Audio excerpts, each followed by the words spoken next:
We meet again at last. The circle is now complete. What's the world coming to? Well, you got a problem with what I did, Anthony? Oh, no. Hey, no. Fucking rat anyways. Whole family's all rats. Would have grew up to be a rat. Stupid bastard. I can't fucking believe it. Gee, I'm real sorry your mom blew up, Ricky. Now you're gonna dig the fucking thing. You're gonna dig the hole. You're gonna do it. I got no fucking line. You're gonna do it. Yes, I'll take the fucking hole. I don't give a fuck. I realized that what was living behind that boy's eyes was pure and simply evil.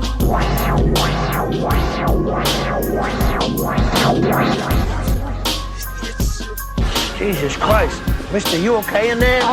Put some Disney coffees around here someplace. Have you any idea what the cost of your actions is? What their effect might be? Or are you to give them hope?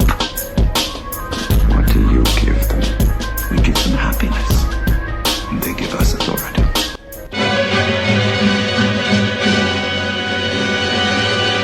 Groovy.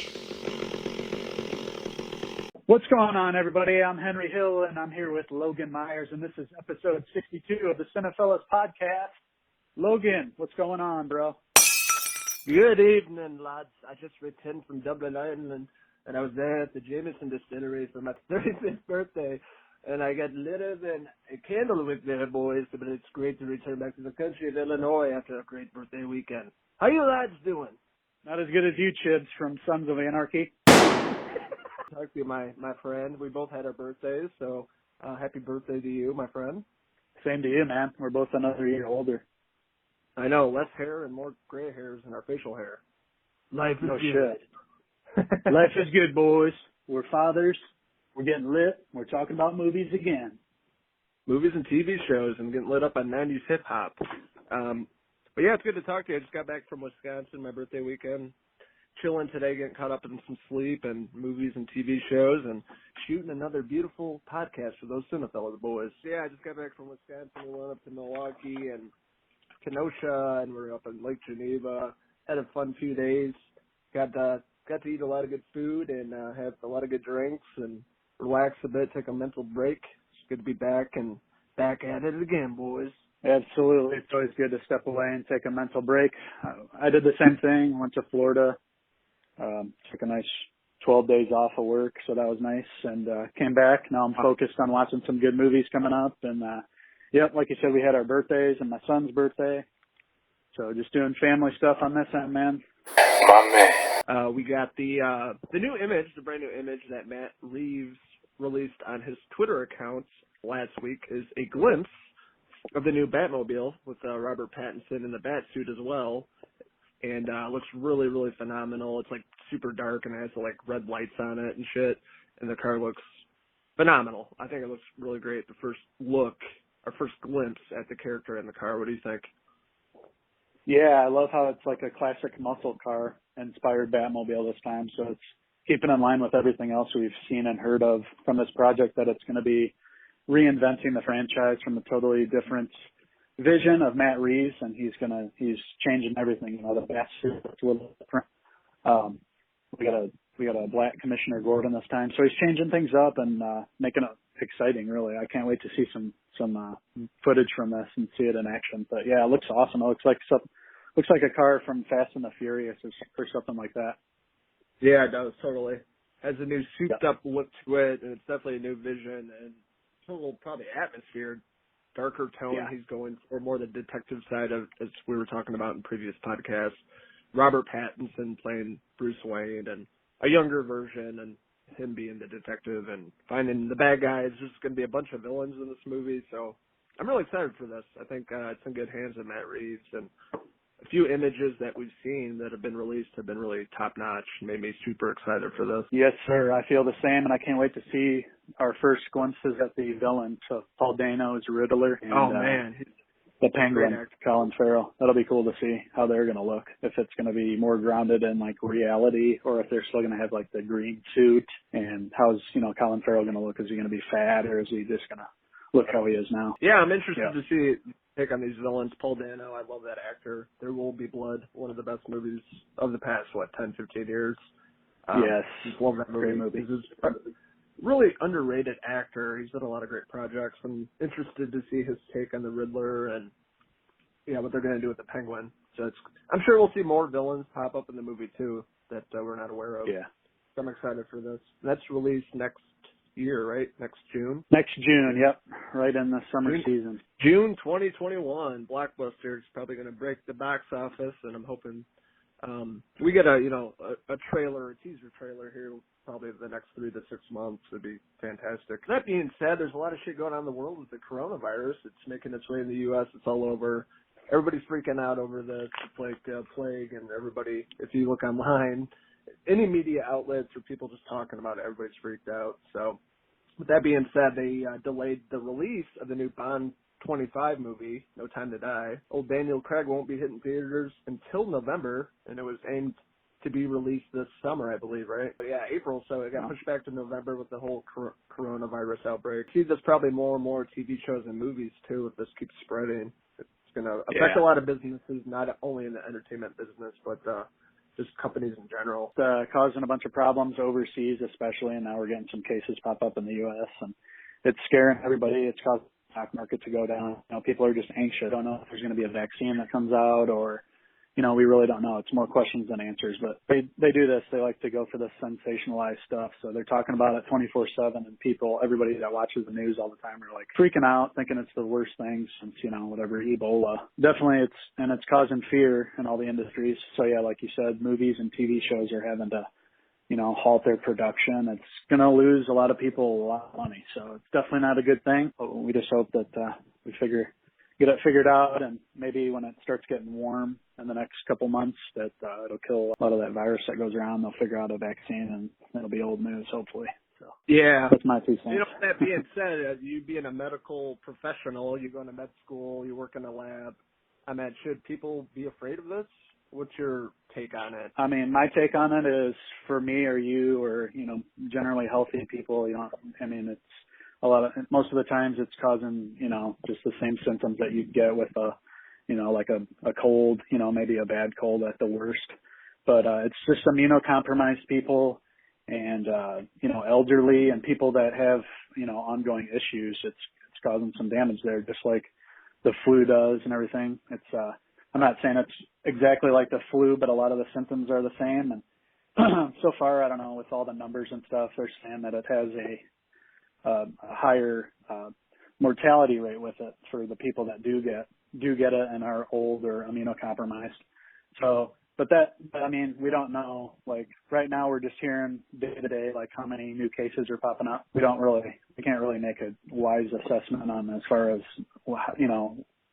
if it's going to kill more people than the flu or if it's going to be the same. We just don't know right now. But I'd say I wouldn't worry. If you know somebody that's susceptible to things like that, just like they are with the flu and things like that, it's going to be the same thing. You don't want to be out in public and, touching stuff, and then, you get it, through your nose and everything in your mouth. So don't be touching stuff. Use a lot of hand sanitizers. Wash your hands. That's the main thing.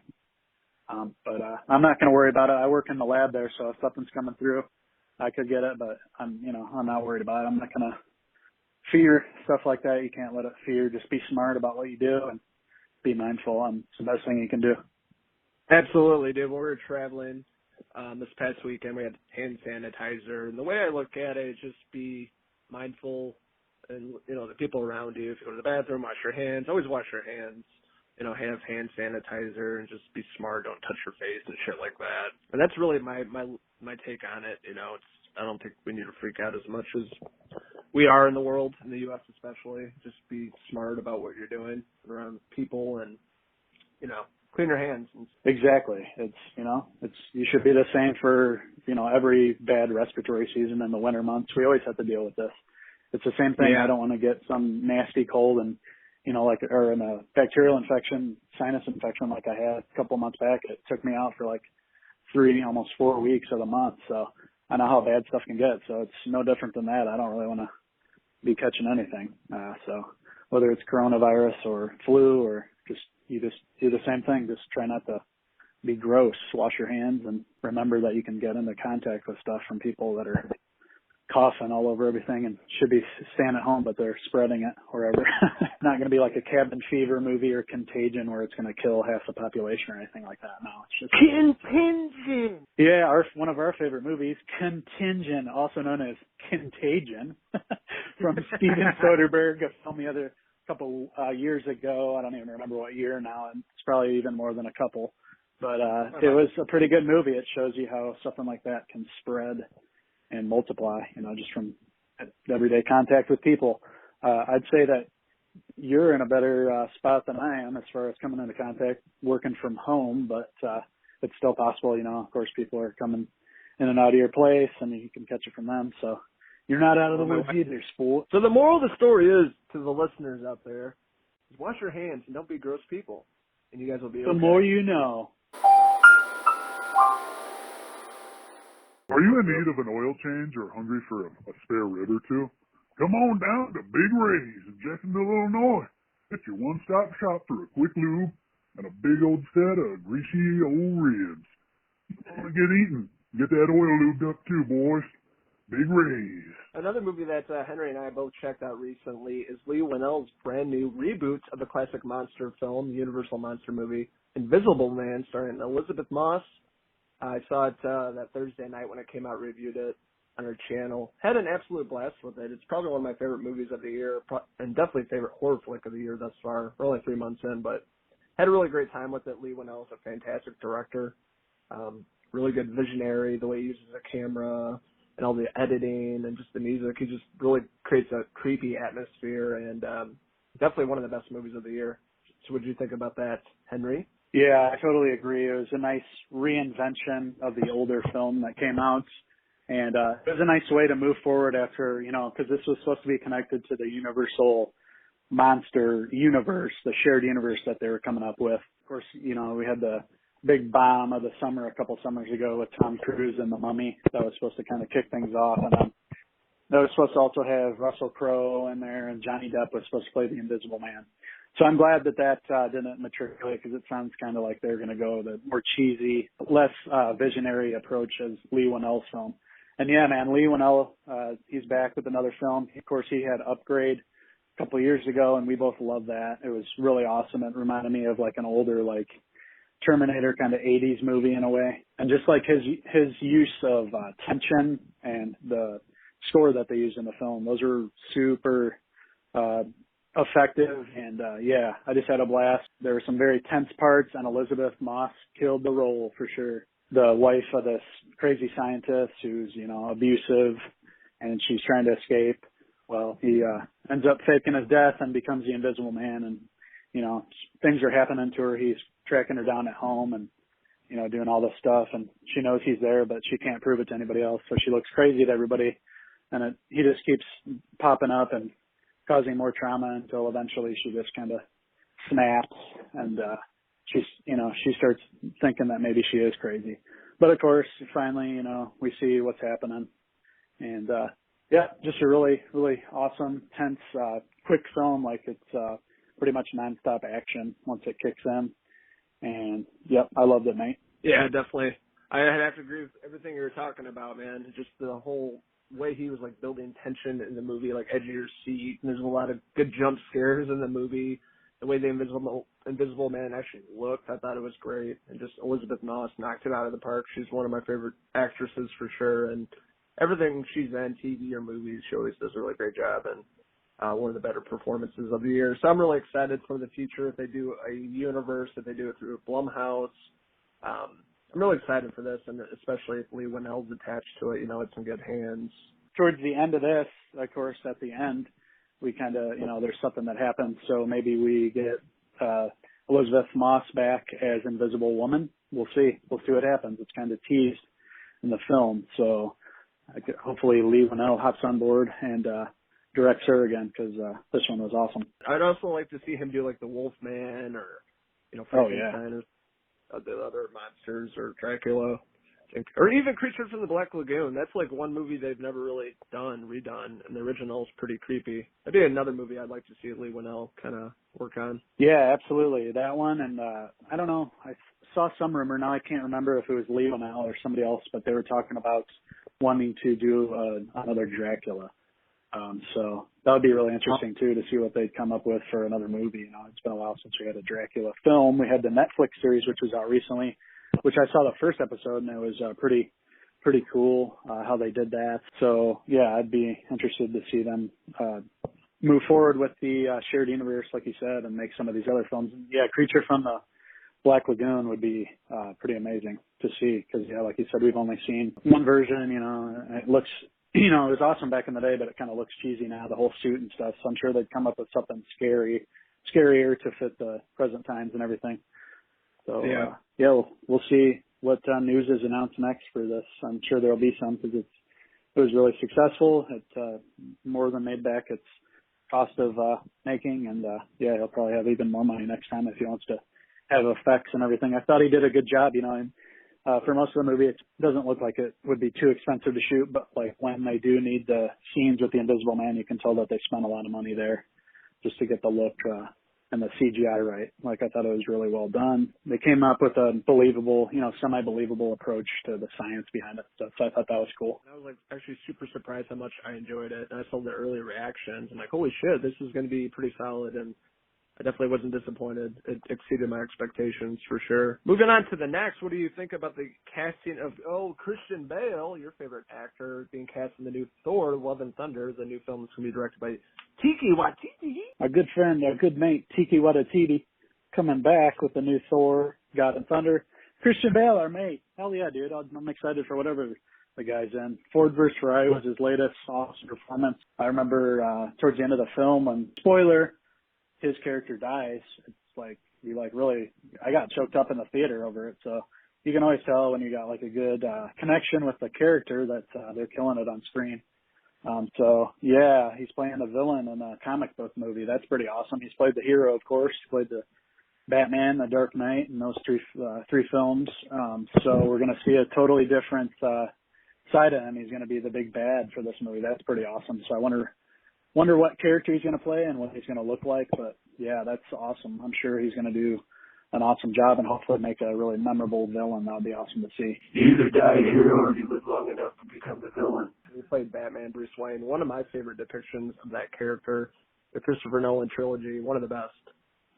But I'm excited to see him go on the opposite side of, going to Marvel instead of DC and playing a villain. The only movie I can think of that he was the villain is Patrick Bateman in American Psycho, which is one of his best roles of all time. It's one of my favorites.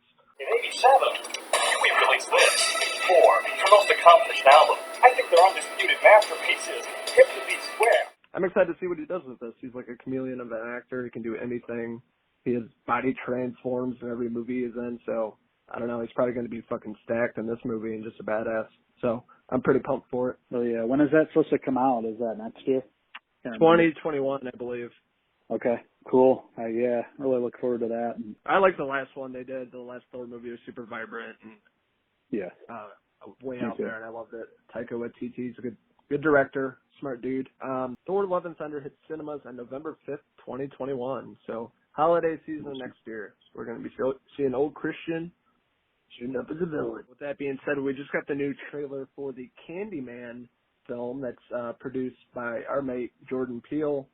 Going back to Cabrini Green, like in the original films in Chicago, us being Midwesterners, we know old Cabrini Green, and it doesn't exist anymore, but it's pretty cool in this film. They're kind of going back to the roots of Candyman, which, made it super scary in the first place, with Tony Todd playing Candyman. And the first trailer looks absolutely phenomenal. I'm on board with this. What about you, Henry? What do you think about Candyman? Hey, Logan, I dare you to say Candyman 5 times in a row. Candyman, Candyman, Candyman.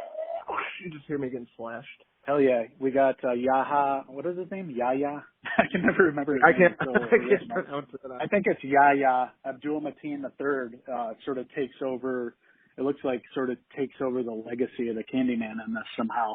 But I think Tony Todd is in the film. As we saw a scene where Yahya is walking by a car, and in the window reflection, you can see Tony Todd's Candyman. So I think he's kind of gonna like take up the soul of Candyman, and move forward into the future. But yeah, like you said, back in the day, this was a really like visionary, like original horror film. You hadn't really seen too many like this. The trailer looks really tense and looks like they got some pretty messed up kill scenes in it. I can't wait to see it. So I'm all in. Very cool. First trailer for sure. I wonder if Virginia Madsen's in this. She was in the original one.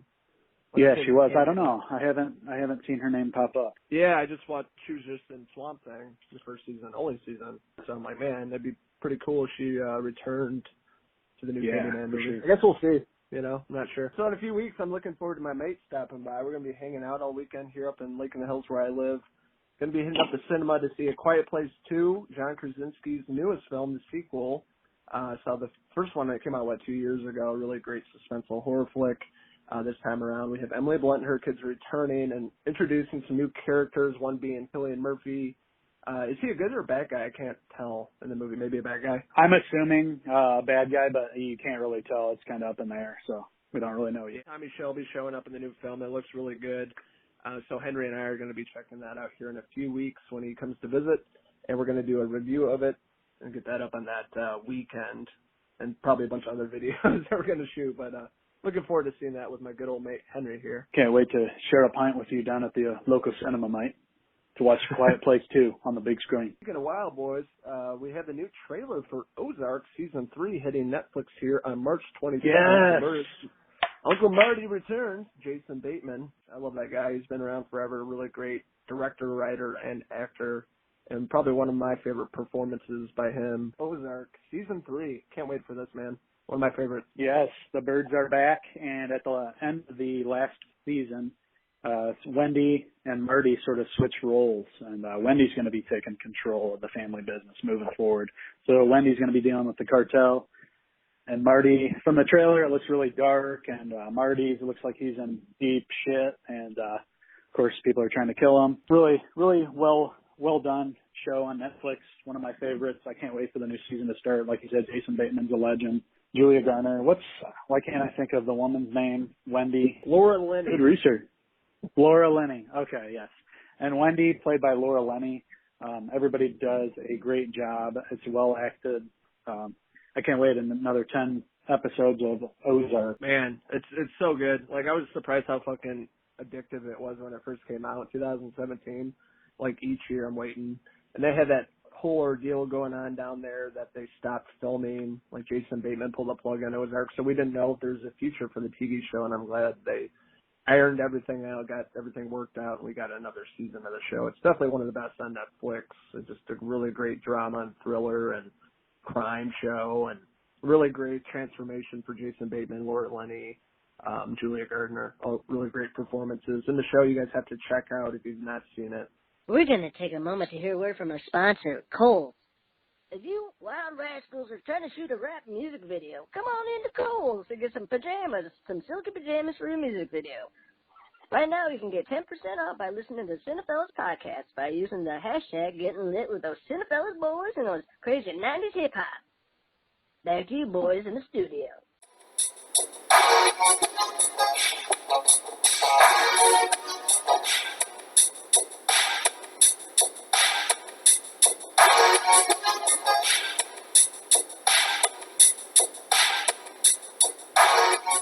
Hot off the presses, more movie news. We have Adam Shankman has been tapped to helm Hocus Pocus 2, a sequel to the cult classic from 1993 starring Bette Midler, Sarah Jessica Parker, and Kathy Najimy. The new film is written by Workaholics writer and co-producer Jen D'Angelo, and Lynn Harris is set to produce. So that's going to be hitting Disney Plus probably next year. So they have a director, writer, producer, so it's probably more of casting and getting everything, lined up to shoot. So that's pretty exciting news. I love the first film, one of my favorite Halloween films I've been watching since I was a kid. It never gets old. I just love it. It's one of the best Disney movies, like seasonal movies, And I'm excited to see what they do. I'm hoping they bring back the cast from the original movie. There was a rumor saying Bette Midler and all of them are coming back, but I'm not sure if that's actually true. But really stoked for this. Can't wait to see what they do with Hocus Pocus 2 hitting Disney Plus streaming service. I can't wait to watch those witches get lit next Halloween, boys.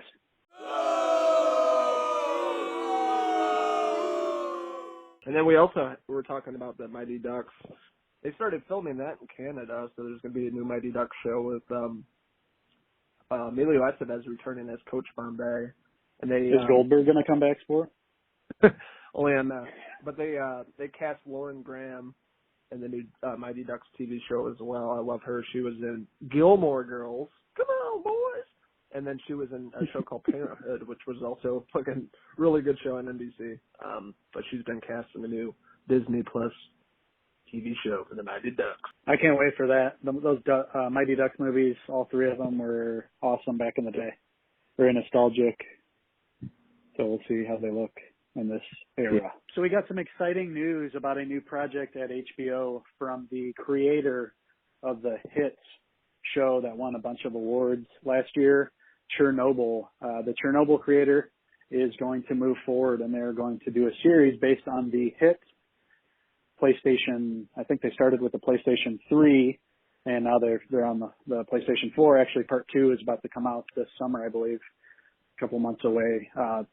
And I'm talking about The Last of Us. They're going to do an HBO series on The Last of Us, this like post-apocalyptic survival story with a father and his daughter and like the crazy people and monsters that they come across in this world. And it's really visual, and like how it was presented on the PlayStation through the story mode was really well done. It was like a movie in itself. So if they adapt that, I can see this series really being awesome. It's going to be another really awesome, intense, like survival story. It's going to look different than The Walking Dead. It's going to be better acted, and I'm sure they're going to have a good lead for Joel and Ellie. So I can't wait to see who they're going to cast in those roles. So yeah, I'm excited for the Last of Us series. I know we had a couple people we know comment on the Cinephellas, our Facebook page about it, saying that they were kind of nervous about it and thought they'd probably ruin it. But just knowing the guy that created Chernobyl and his his work on that show, I have faith in it. And he's answered some fans' concerns about it. Like somebody was concerned that they weren't going to keep Ellie's character homosexual like she was in the game, and he said don't worry. Basically, he's not changing anything. Yeah, I think it's going to be really exciting. So I'm excited to see it. So that's going to be in development, and it'll come out within the next couple of years, I'm sure. Yeah, I was just looking back on some memories on my Facebook. I got my PlayStation 4 on my 30th birthday, which was 5 years ago. And the first game that came with it for free was The Last of Us, and I played through it for a few weeks before I bought Mortal Kombat. I had a blast with it. I just haven't played it or revisited that game in 5 years. I remember it was just, like, super phenomenal. Graphics were great. The story was great. I'm excited because HBO puts out great content, especially Chernobyl. One of the best shows, scariest shows we've seen on that platform.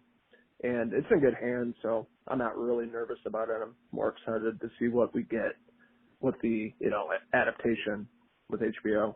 Absolutely. Yeah. If it was somebody, another network other than HBO, I'd be kind of concerned as far as quality is concerned, but I have faith. HBO always produces like really awesome looking shows, and their budgets are healthy, and they give free rein to the creators to make new takes on their film projects. So I can't wait. It's going to be cool. It's going to work pretty good as a series, I see too. I mean, you could make a movie about it, but the series is really going to dive into the relationship between Joel and Ellie from the game, and it's very complex, and it's very interesting, the characters they run across during the game, and like I can't wait to see some of the action sequences from it, because there's some pretty scary stuff in the game. So I'm looking forward to that. And then also video game wise, we had some news regarding the Uncharted movie with Tom Holland, a young Nathan Drake. So that's pretty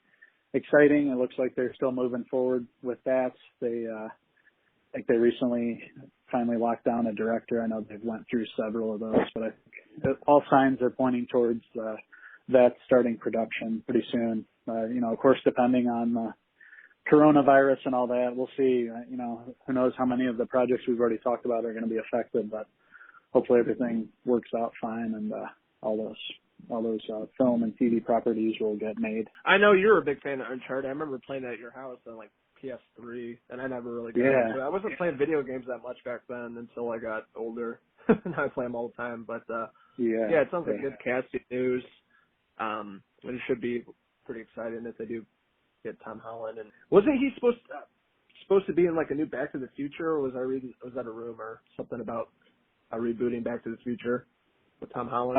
It looks like they asked him about being approached to do a reboot of Back to the Future, and he said he's not going to lie. Basically, he's like, yes, they've approached me about Back to the Future possibly, coming back, but he said nothing's locked down or anything. But then there was some deep fake video that was made after kind of like around that time that news came out, and somebody made a video with Robert Downey Jr. being Christopher Lloyd's character, and it's like a scene where they're in the school.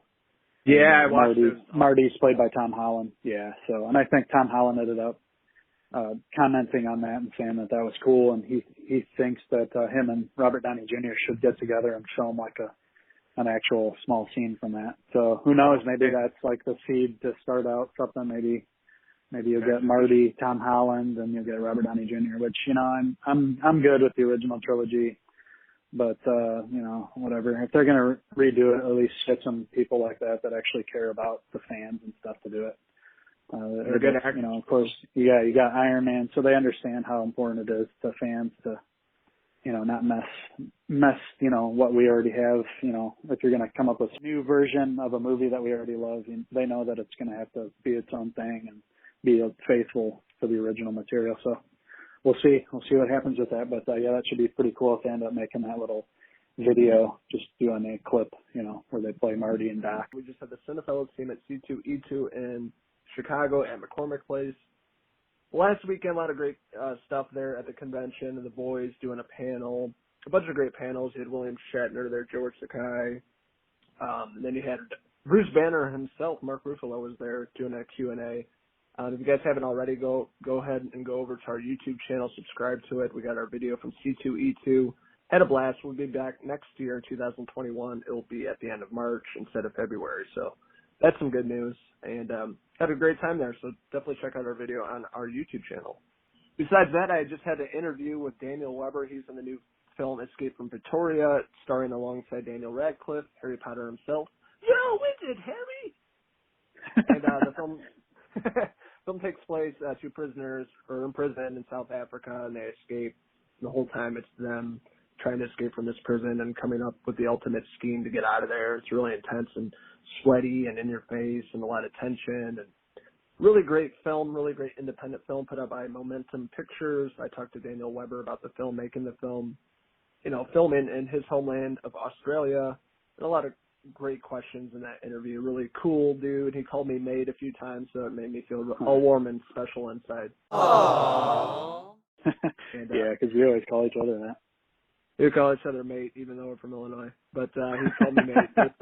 It was a fun interview. Really cool dude. He played Vince Neil in the movie The Dirt, which was that Motley Crue movie on Netflix. So I asked him about that movie. Yeah, and he was just really cool, down-to-earth dude, and hopefully he keeps getting bigger roles in movies. So if you guys haven't already, check that out on our YouTube channel as well. There's some couple movies that are coming out, and they have like the directors and a couple of actors, I think, from those. So I will let you guys know what is next when I know. Can't wait for that. It's going to be a lot more opportunities, good films coming out. The weather's getting better here in Illinois, so springtime is around us.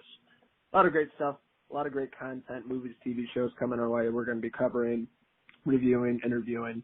And we're always going to be busy here, but we love doing this for you guys. Still need to work on our website, get that updated, fresh, brand new look to the website. Need to work on that in the future, get that going. Besides that, we got some great giveaways hitting the interwebs here shortly, some fellows giveaways. What are we going to be giving away this time, Henry? We give away Richard Jewell? The Cinephellas are going to be giving away a digital copy of, the new Clint Eastwood film, Richard Jewell, with Paul Walter Hauser, Sam Rockwell, Kathy Bates. We're going to be giving that out, so keep your eyes peeled for our video and our post on that, where we'll make that announcement. And then you guys can enter. Same as always, just comment under the post, use the hashtag Fellas Giveaway. You'll be entered in. We'll randomly pick one of you guys, and we'll get you that digital code. And more movies coming out later this month. We have 1917 coming out on 4K Blu-ray Steelbook.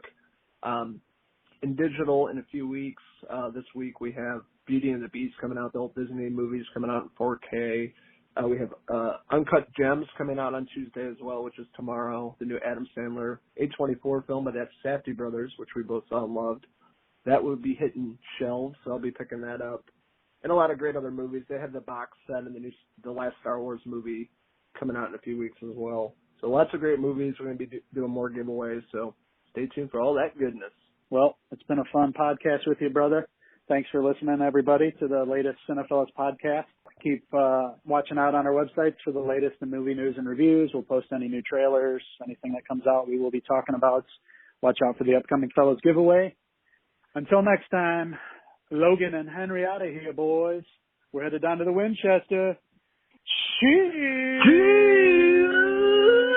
God, I love those English lads and alcoholics. Can't wait to see those boys in the back pasture of England here shortly.